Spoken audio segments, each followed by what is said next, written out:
Gestão de riscos. Esse assunto é recente, também não temos histórico de questões sobre gestão de riscos. E pelo amor de Deus, não vá pegar o PMBOK e estudar os riscos do PMBOK como gestão de riscos dentro de administração geral e pública. Riscos de projetos serão inseridos dentro da matéria gestão de projetos. Aqui quando a gente fala gestão de riscos, é riscos da gestão de forma geral, seja ela pública ou privada. Claro que no caso a gente está falando de um concurso público do Estado, é transformar isso em gestão pública, mas gestão de riscos é muito mais simples do que vocês imaginam. Quando a gente fala de gestão de riscos, o que os principais autores colocam sobre isso? Isso pode ser aplicado a projetos, e aí tem uma ligaçãozinha ali com o PMBOK, mas o PMBOK é um dos vários guias de gestão de projetos. Eu não tenho que pensar na gestão de riscos de acordo com o PMBOK. Eu tenho que pensar na gestão de riscos de qualquer projeto que seja colocado no papel e da sua execução. No caso específico de projetos, para quem fizer parte do pacote vai ter acesso à aula completa de gestão de projetos, a gente vê o seguinte: todo projeto ele tem um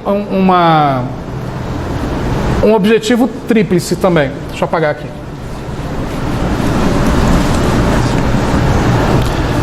Todo projeto, não é nem objetivo, perdão, ele tem uma restrição tripla. Qual é a restrição tripla de um projeto? Tempo, orçamento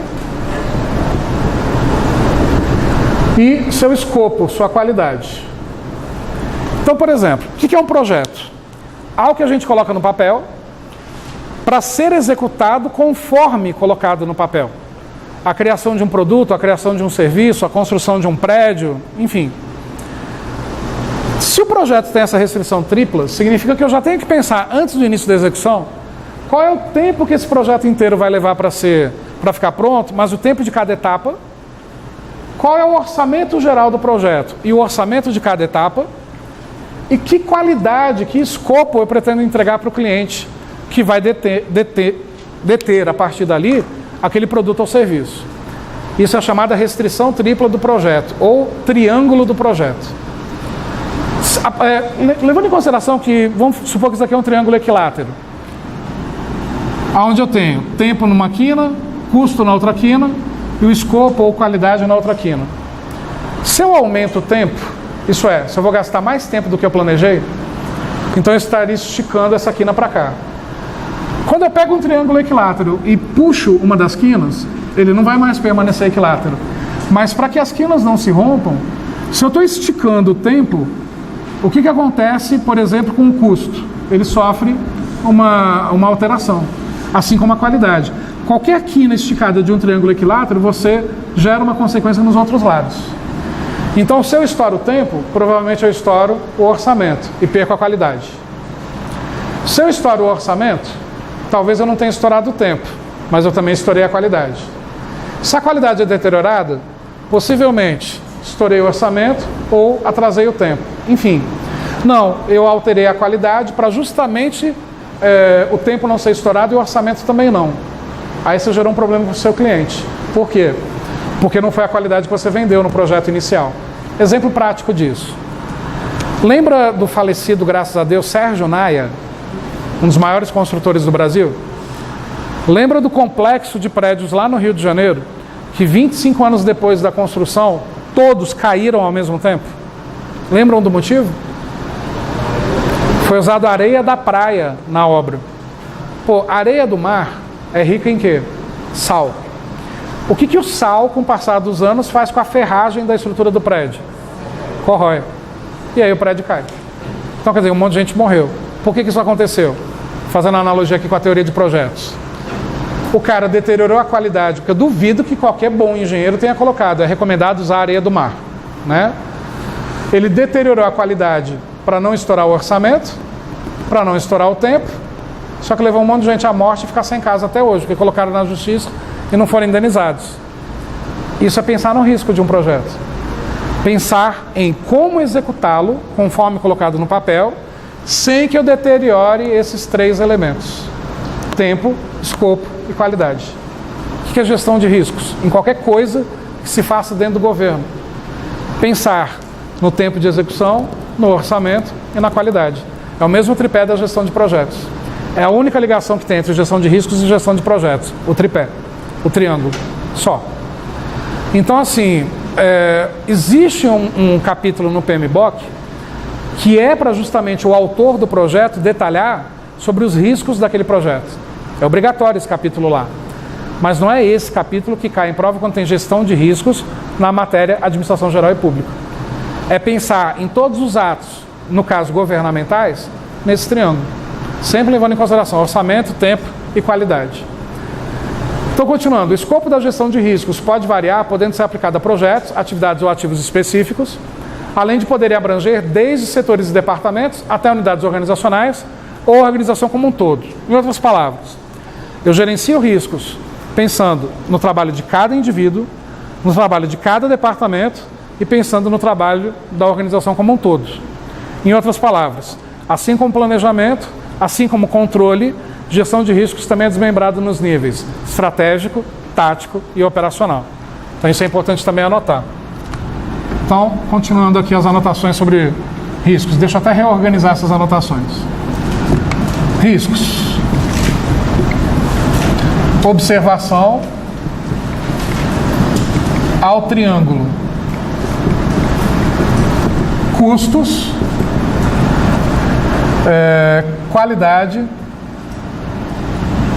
e tempo.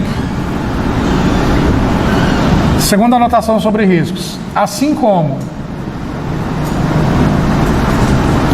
como planejamento e controle, existem riscos estratégicos, táticos e operacionais. Tranquilo até aqui? Continuando. O foco do modelo aqui apresentado é esse último, o qual visa o estabelecimento de uma gestão coordenada dos riscos a partir de uma visão holística da instituição, mas não deixa de admitir também a aplicação da gestão de riscos em escopos menos abrangentes, como citados. Quando a banca cobra a gestão de riscos, embora existam esses 3 níveis, a banca sempre vai se criar questões sobre isso, pensando em qual nível? Estratégico, tático ou operacional? Sempre pensando no nível estratégico. Riscos para as organizações como um todo. As questões serão sobre isso. E aí o que ocorre? Como aqui está colocado, tem que ter uma visão holística, ou, qual é o sinônimo de holístico que eu expliquei antes de ontem? Sistêmico da gestão de riscos. O que seria riscos estratégicos observados por uma visão holística ou sistêmica? Gerenciar riscos de forma holística ou sistêmica é pensar na correlação dos riscos da parte sobre o todo e do todo sobre a parte. Como assim? Uma organização pode sofrer riscos severos de até falência ou problemas financeiros bem intensos que podem se originar dentro de um departamento e aquilo vai virando uma bola de neve e vai se espalhando pela empresa inteira. Principalmente se se esse risco ocorre dentro do departamento financeiro, que aí vai gerar uma bola de neve para todas as áreas. Então, sempre eu tenho que pensar em gestão de riscos organizacionais, pensando aquela atividade daquele departamento que pode gerar um risco, qual é o risco futuro para a empresa como um todo? Para que a gente já possa resolver o mal pela raiz. Ao mesmo tempo, riscos genéricos, generalizados, amplos da empresa, podem gerar riscos em cada departamento. Por exemplo, um erro de gestão dos acionistas, uma decisão mal tomada de investimentos que não deveriam ser feitos. De repente, os acionistas decidiram comprar ações da JBS antes das denúncias ocorrerem. Aí, eu posso dizer que perdeu dinheiro. Porque depois das denúncias ocorridas envolvendo o Joesley, as ações caíram pra caramba. Qual era o melhor momento para comprar ações da JBS? Depois das denúncias, que o preço foi lá para baixo. Porque para pensar, por mais picareta que Joesley seja, por mais envolvida em Lava Jato e tudo mais, vocês acham que uma empresa como a JBS irá à falência? Irá fechar as portas? Podem tirar o Joesley, mas a empresa vai continuar existindo. E ela se recupera. Toda empresa destinada a mercados de alto consumo se recuperam, crises passam. E no caso hoje, as ações da JBS já voltaram a se valorizar. Então, ter comprado ações da JBS naquela época das denúncias, você teria ganho um bom dinheiro para hoje. Seria uma decisão acertada. Então, quer dizer, essa correlação de riscos da parte sobre o todo, do todo sobre a parte, é extremamente importante também para o gestor público observar. Não que na gestão pública o gestor tenha autonomia para pegar parte do orçamento e aplicar em ações. Não vai poder fazer isso. Ele não busca capital de terceiros. Capital de terceiros é uma liberdade muito maior por parte da gestão privada, não tanto da gestão pública. O capital de terceiros da gestão pública não vem de investimentos feitos pelo gestor. Vem de direcionamentos de orçamento de terceiros para aquele órgão por meio de aprovação legal. Mas, de qualquer forma, tem que ser pensado que algo que ocorre dentro de um departamento do órgão pode gerar um prejuízo no órgão inteiro, como erros de gestão na cúpula do órgão pode levar os departamentos à deterioração da sua prestação de serviço. Por enquanto, essa é a visão genérica de risco. Até aqui tranquilo? Vamos avançar então. Na literatura, a denominação original e mais utilizada para um processo que tem a organização como escopo é gestão de riscos corporativos. O nome completo da matéria gestão de riscos, ou melhor, do assunto gestão de riscos, é gestão de riscos corporativos. Só que as bancas podem sacanear colocando o jargão em inglês. Então, em inglês, Enterprise Risk Management. Gestão de riscos corporativos ao pé da letra. Às vezes, a banca pode criar questões de gestão de riscos citando só a sigla ERM, sem vir com a respectiva explicação do inglês e nem a tradução para o português. Então isso é importante anotar também. ERM vem do inglês Gestão de Riscos Corporativos.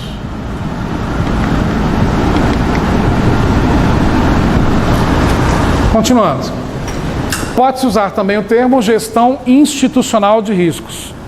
E aí os sinônimos da língua portuguesa que dão a ideia de corporativo, de todo, estarão corretos. Entretanto, muitas preferem usar o termo original ou simplificam para gestão de riscos, como a gente vê no próprio edital. Essa é a denominação mais utilizada. Bom, o que acontece então?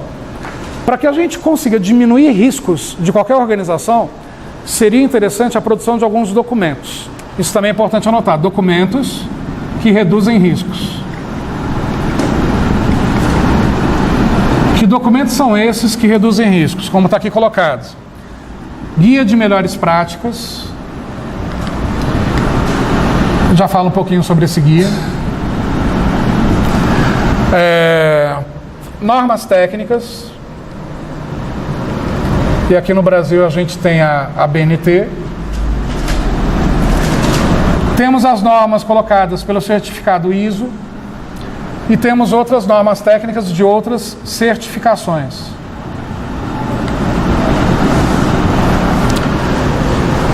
Que mais daqui é importante? Trata-se de um processo de trabalho de natureza permanente, estabelecido e determinado.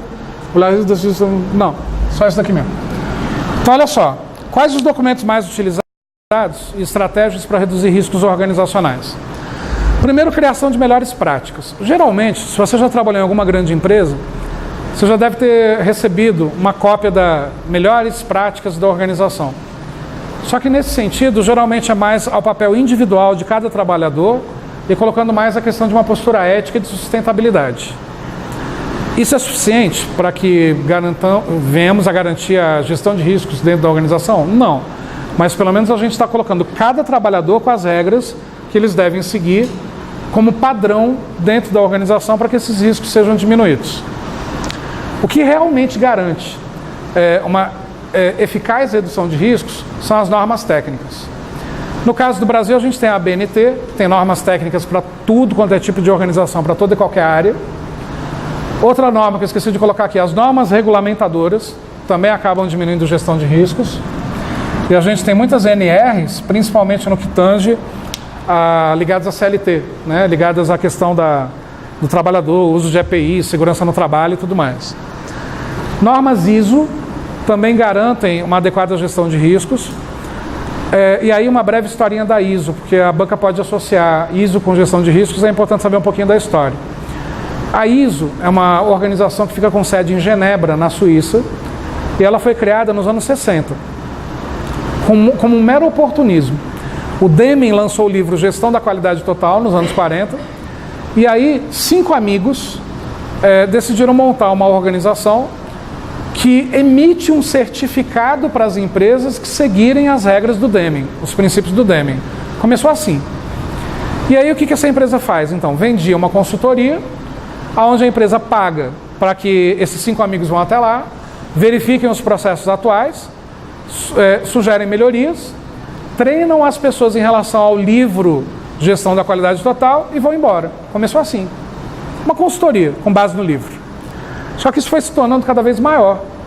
E aí esses amigos decidiram então ampliar a questão do ISO. Criaram, depois de alguns anos, um certificado, também com o nome da mesma empresa, aonde aquela empresa que fez o treinamento, seguiu os procedimentos, tempos depois foi visitada novamente e continuava seguindo os padrões, recebia um certificado. A princípio era o certificado e acabou. Claro que para isso a ISO cobrava mais caro. Só que aí ampliaram a ideia. Por que esse certificado não poderia ser renovado a cada 2 anos? Porque isso garante entrada financeira para essa empresa continuamente. O certificado ISO até hoje é renovado a cada 2 anos. Só que hoje não existe mais apenas ISO de qualidade nos processos. Esse ISO continua existindo até hoje, que é a série 9000. Todo ISO que começa com 9000 é de qualidade em processo de forma geral. Aí criaram as variações. ISO 14000, qualidade dos processos mais proteção ao meio ambiente. ISO 22000, qualidade dos processos mais sem risco hospitalar. Aí é um ISO direcionado apenas para hospitais. Eu não lembro se apenas para hospitais é o 22000. Se não for, é outra série.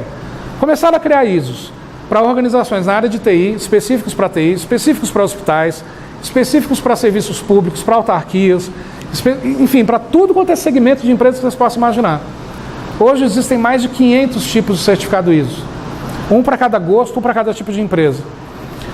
Foi um grande negócio, só que óbvio que hoje os critérios não são mais apenas do livro Gestão da Qualidade Total.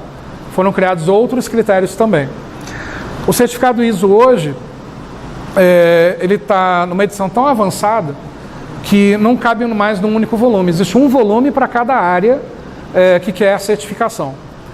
Eu posso dizer que o uso do certificado ISO e o uso das normas, das técnicas da ISO garantem uma efetiva diminuição dos riscos organizacionais corporativos? Sim, garantem. Porque aquilo é tão bem feito em termos de ampliação da qualidade, diminuição dos custos e diminuição do tempo dos processos.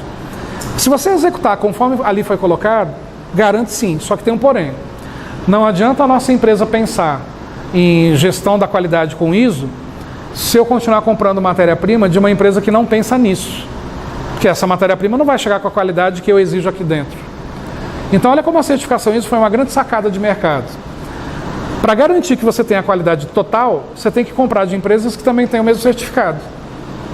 Isso faz com que esse certificado se multiplique e que esses sócios que estão juntos até hoje, um faleceu, entrou outro, enfim, mas ainda são 5, que esses sócios ganhem dinheiro eternamente com esse certificado, que hoje tem subsidiário no mundo inteiro da ISO. Quase todo país tem escritório da ISO relacionado ao seu próprio país. Então, é uma mina de ouro.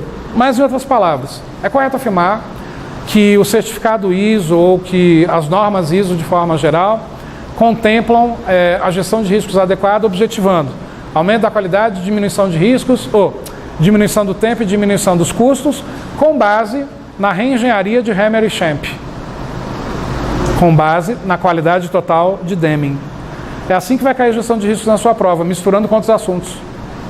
Mistura com gestão de processos, mistura com gestão de projetos, mistura com gestão pública e privada, vai misturar com tudo. Toda teoria garante tudo, nenhuma prática garante nada. As normas garantem. Tanto é que a ISO, quando vai visitar a sua empresa, ela mesmo fala, eu garanto que você vai ter qualidade total se você seguir as nossas determinações. Agora, o que garante que na prática você vai executar conforme orientada? Então não esquece, toda teoria garante tudo, nenhuma prática garante nada. E as certificações de forma geral, aí é generalizando mesmo, porque tem concorrentes da ISO. Por exemplo, na área hospitalar tem um certificado chamado ONA, que é a ISO dos hospitais. Existem concorrentes da ISO mundo afora, em várias outras certificações. Então qualquer uma delas é focada na gestão de riscos? Sim. Não existe certificação que não seja focada na ampliação da qualidade. Então é focada em gestão de riscos.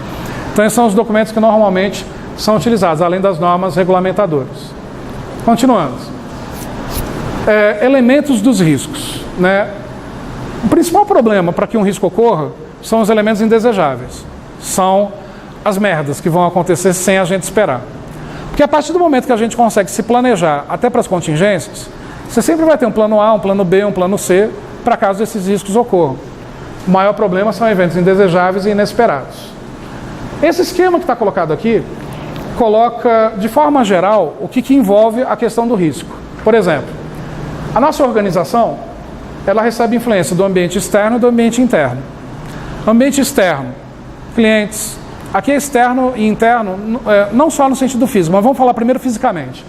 Ambiente externo, clientes, concorrentes, leis, normas, regulamentos, mercado. Ambiente interno, os próprios funcionários, os próprios colaboradores. Só que isso também pode ser observado da seguinte forma, usando a matriz SWOT. Ambiente externo, aquilo que ainda não aconteceu, oportunidades e ameaças. Ambiente interno, aquilo que já acontece, pontos fortes e fracos. Nessa gestão ambiental, não no sentido do meio ambiente, mas de analisar ambientes internos e externos, a gente tem que levar em consideração que esses recursos externos, olha o esquema, ele tem que vir para dentro da empresa, a gente tem que atrair esses elementos externos para dentro, parcerias com clientes, parcerias com fornecedores, enxergar o concorrente e quem sabe até fazer alianças estratégicas com o concorrente. Isso ajuda a diminuir substancialmente os riscos. Tenho que levar em consideração também os riscos internos, de, por exemplo, não adaptação a mudanças dos nossos funcionários. Porque um dos maiores elementos de riscos organizacionais é quando os funcionários não se adequam às mudanças que são exigidas. E as mudanças precisam ser, embora planejadas, rápidas. E nem todo mundo está sujeito a mudança. Vocês se sentam todos os dias praticamente nos mesmos lugares. Mesmo mudando de sala, vocês procuram se manter na mesma posição na sala. Por quê? Aversão à mudança.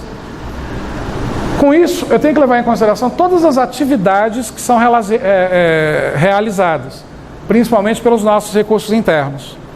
Para que dentro dessas atividades a gente comece a deixar isso mais flexível e fazendo parte da cultura organizacional a questão de não aversão a mudanças. Quando a gente consegue quebrar isso, e como é que se quebra a aversão a mudanças? Como a gente viu lá em reengenharia. Quebra as paredes da empresa, deixa baias, todo mundo se vê. Façam com que nessas baias, várias pessoas de vários departamentos fiquem próximas fisicamente, porque é inevitável, eu estou olhando para a cara das pessoas dos outros setores. Não deixe baias isoladas para cada área. Se eu tiver que conversar com alguém da área comercial, eu vou ter que me levantar da minha baia e andar até a outra baia, eu vou cruzar com as outras pessoas. Todo mundo se vendo o tempo inteiro. Já diminui pra caramba a aversão a mudanças, quando você se relaciona com as pessoas de outros departamentos. Outro elemento legal para quebrar a questão de mudanças na gestão de riscos, fazer a chamada rotação de cargos. Pelo menos um dia da semana, eu vou trabalhar no outro departamento, mas arregaçando a manga, metendo a mão na massa mesmo. Isso faz com que eu me relacione, conheça a atividade do outro departamento, conheça as pessoas. Vai que vem uma mudança radical que me obriga a ser transferido para aquele departamento. Eu já conheço as pessoas e já conheço os processos. Os riscos diminuem, principalmente riscos gerados por eu não me adaptar a isso. E aí sim, tendo essa visão sistêmica, né, da parte se relacionando com outra parte, do externo se relacionando com o interno, quebrar as questões de mudanças para que as pessoas se adaptem mais facilmente, aí sim a gente vai conseguir produzir produtos e serviços de qualidade sem tantos riscos.